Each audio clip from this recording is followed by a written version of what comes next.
Welcome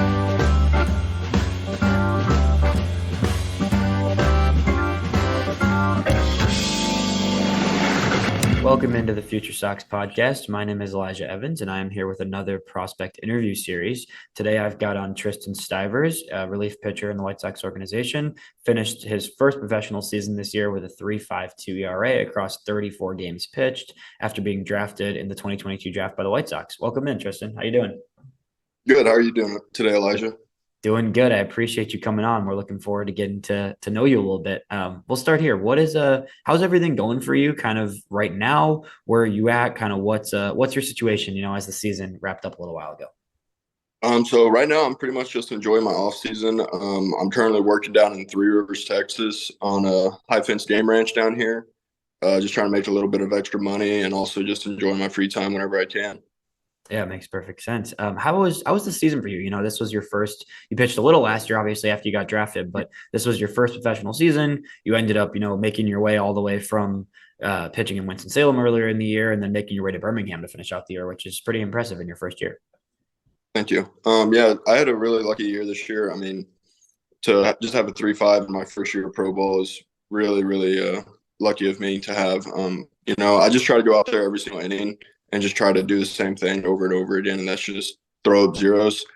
I mean, that's pretty much my job as a 1 or 2 inning guy is to go out there and throw up zeros. So, transitioning from college, I mean, there was definitely a change in the athletic ability of players that I was facing, and it just took a little bit of adjusting, that first month, 2 months to, really learn how to, actually pitch to these guys rather than how I used to pitch to them in college. Yeah, that makes sense. Well, we'll go back a little bit, like you're talking about there. You started at New Mexico Junior College, made your way to Texas State for 3 years after that. What was your college experience like? How did that kind of evolution go from you starting at a junior college and then making your way to Texas State and having a really successful final season at Texas State? So I actually, out of high school, I only had 2 college offers, both to junior colleges. New Mexico Junior College was one of them. So I went there and toured the facilities and fell in love, and I went there for 2 years. I actually went there as a outfielder first, and because I really didn't pitch much until my senior year of high school. And then one day my some team was there scouting me, and they came up to me after the game and they were like, "Hey, do you know how hard you were throwing?" I was like, "No." And they were like, "You hit 94 a few times," and I was like, "Oh, okay, well, maybe pitching's something I can do." So whenever I went to New Mexico Junior College, I started out as an outfielder, kind of transitioned into a pitcher a little bit. And then towards the end of the year, I was primarily just a pitcher. And then going into my sophomore season there, our head coach, Jimmy Durham, told me that I was going to be one of our starting pitchers. And I was like, okay, let's go for it. And then midway through the year, kind of some injuries took place, not with me, but some other guys on the team. And we really didn't have a back end closer type of guy. So Coach Durham was like, hey, what do you think about closing for us? You can pitch more than one time in a week, multiple outings. I was like, sure, love to, anything to help the guys win. So I went out there, did really successful doing that, and then got lucky enough to get a offer from Texas State. And once I went on my visit there, I fell in love. I mean, it's an hour and a half from my hometown in Castroville. So my parents and family can come and see me. And I just fell in love with the community there in San Marcos. And then got there, Coach Trout told me, hey, man, you're probably not going to hit, because I'd signed as a 2-way. He was like, I really want to focus on pitching. And I was like, all right, I can do that. And got there as a closer, ended as a closer. And just over the course of the years, something that I struggled with was walking guys. And it really wasn't until my first year at Texas State that I finally something in my head clicked, and I was able to dial it in and actually be able to execute pitches in the zone and out of the zone, and just start getting ahead better in counts. Yeah, that's a really cool path, actually. Going back even further, you said you were an outfielder, so that kind of changes the dynamic of when you were growing up playing baseball. What was kind of your early life like playing baseball, and how did you really come to find that baseball was your sport and was something that you really wanted to pursue beyond being a kid? So I actually had an offer to play football at Texas Tech my senior year.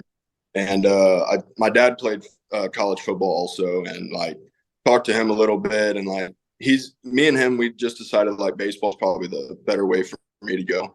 And growing up, my dad was a baseball coach. As soon as I was born, he was a baseball coach. So I just kind of grew up around the game of baseball. So I guess starting eighth grade year, I was a catcher. Seventh and eighth grade year, like that's all I did was caught all the way up until my sophomore year of high school. And then starting my sophomore year, our coach was like, "Hey man, like what do you think about third base and outfield?" I was like, "Yeah, I can do that." So I started playing a little bit of third, playing a little bit of outfield, then trying to transition primarily to right field. And then my senior year, right before our first conference or district baseball game, head coach called me. He's like, "Hey, what do you think about starting tomorrow against Bernie Champion?" I was like, "All right." And at the time, Bernie Champion was like the number 5 team in the state. So I was like, okay. They had Chris Webber, who is A&M at Texas A&M right now, and so they had some good guys on their team. And I was like, sure, why not? And went out the next day, and me and Weber went toe to toe all the way until the 7th, and we went into extras. And since then, like I was a pitcher. That's pretty cool, man. You've played pretty much everywhere, and that's interesting that you had probably a better prestige level offer for football, but went with baseball. And we're White Sox fans, I think, are glad that you went that direction. We kind of getting more into the baseball side of things. When you being somebody who played 5 years of college and you're a little bit more advanced for the level you were at this past year, how did you feel like your pitching stacked up against the competition level you faced at Winston, and then once you got to Birmingham later this year, how that kind of changed when you were in Birmingham too? So I think my stuff has always been there. I think my stuff is good enough to compete at the big league level and dominate. But really, what I had to focus in on more was executing pitches in certain locations and in certain counts. So let's say, for example, throwing an 0-2 slider in the dirt instead of throwing it down the middle. Like Yeah. at high A, yeah, you can get away with that. Double A, you really can't get away with that. They'll start hitting mistakes. And that's when like the competition level, like I saw really changed was in double A. And after one or two outings there, I made an adjustment, and I don't think I allowed an earned run since coming back off the IL. That's awesome. I don't know if you know this, but you didn't allow a single home run this year, which is something that is worth noting because it's important to limit contact. And like you said, people hit mistakes, especially when you get to the higher levels of the minors, and limiting mistakes means not allowing big home runs and stuff, which you didn't all year. Looking at kind of your style as a pitcher, you have a pretty over the top kind of arm action. How do you feel like the way you pitch and your mechanics affects some of your spin rates or any of like your ability to throw certain pitches better than others? So I'm naturally short strided. I don't know if you know what that means. So Yeah. basically, I don't get found whenever I drive. So I have naturally high spin rates on all of my pitches except for my splitter. It really helps. I'm a north to south guy, meaning I don't have stuff that moves west to east, side to side, needless to say. So what that helps me do is I like to throw my fastball up in the zone, like to ride it down at the knees because it stays on plane down there, work my slider both sides of the plate, inside, outside to righties. Curveball, same thing. I like to backdoor it to lefties, also back foot it to lefties. And then I developed a splitter at the beginning of this year, which I've been throwing into both sided hitters on the plate, and it's became like one of my main pitches. Like it's a really good pitch for me now. That's interesting that you kind of talk about that style because you see a lot of different pitchers that have that different type of pitch mix where you have to either work the inside outside more in the east west like you said or more of those down moving pitches, and it seems like your arm action has kind of played into those pitches that move downwards and kind of it makes those spin rates even better. Is there things Yeah. within the White Sox organization in terms of like biomechanics or specific pitch data that you are working on, or how much do you like working on that stuff, and how important have you seen some of that hardcore data to impact your pitching? So one thing that I've seen, like we have a force plate mound, and what that's helped me see is like whenever I drive off, like I lack a little bit of power. That's why I'm a little short strided. So like one thing that I'm working on is like my lateral strength and my lateral mobility. So that's just one thing that'll only help increase velo and stability and core strength. So that's just Yeah. one thing that I'm right now. Yeah, that's pretty cool. Is there anything you're working on looking towards the offseason in terms of your pitching? Is there, I know you said you worked on the kind of developing the splitter this year, and getting that into your repertoire. Is there anything else you're looking to adjust in terms of your pitches or your location with certain things? I think the only thing that I really need to get better at is throwing first pitch strikes. I mean, after my first full season in Pro Bowl, that's the only like one thing that I can look back at and say, hey, like you need to throw more first pitch strikes. But like if you look at the numbers, like you can also say, hey, like it worked. Like you didn't always throw first pitch strikes and you did pretty well. But what if you throw more first pitch strikes? What will that number do? Yeah. So that's the thing. Like, will that number drop? Which in most cases it will. If you get ahead early in the count, it's easier to put hitters away, which I like to say that I'm a strikeout pitcher. I like to go for the strikeout. So if I can get ahead 0-1, 0-2 early, that just makes things for me a whole lot easier. Makes perfect sense. It changes the game when you can start with consistent command off the bat. Taking it a little off the field. Is there anything you personally, do you have certain hobbies you're into, or anything that you away from baseball that you really like to use to kind of keep yourself grounded and balanced? Yes. So like I said at the beginning, I'm out here in 3 Rivers working on my friend's high fence game ranch. So basically, I'm a hunting guide out here, a ranch hand. So anything I can do to stay in the outdoors. I just went fishing this morning on Chode Canyon.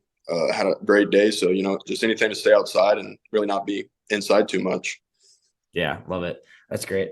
We've talked to a lot of different guys in your draft class, in the 2022 class, and we've seen a lot of success. The majority of your draft class really had successful years this year in their first professional seasons. How do you feel about the draft class as a whole, and just the future of that group that you're kind of coming up with within the organization?